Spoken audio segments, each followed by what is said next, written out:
Meet the private equity duo that's ready to invest $2 billion into college football and maybe into your favorite team. This is Jerry Cardendale. He's the founder and CIO of Redbird Capital, which manages about $9 billion worth of equity.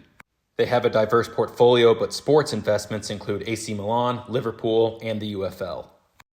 This is Drew Weatherford. After playing quarterback at Florida State, he started Weatherford Capital with his brothers and now manages over $1 billion worth of assets.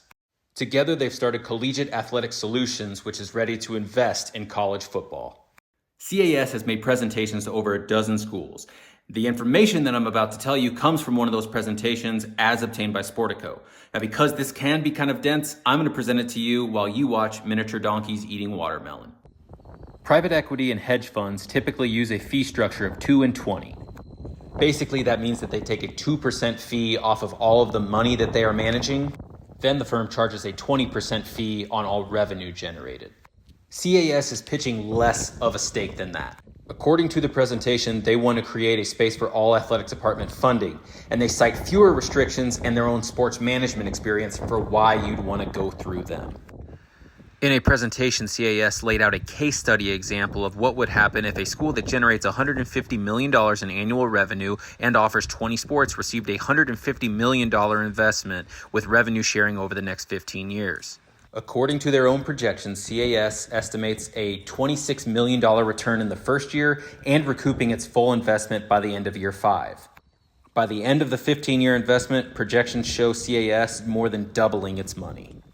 CAS claims it is willing to vary its payment structure based on school preference and made a case for potentially selling future revenue through a third party.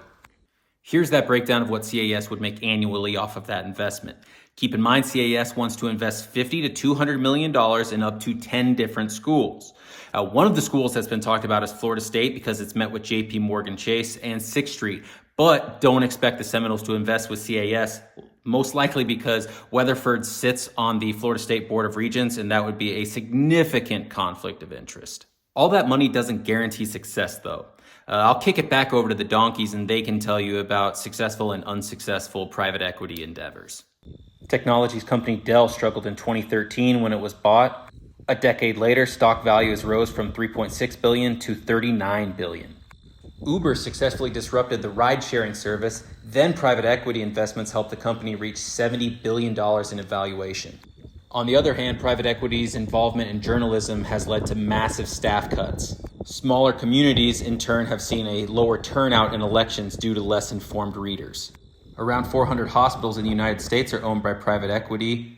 That is roughly 30% of all for-profit hospitals. Studies indicate that healthcare costs in the United States increased by as much as 32% last year.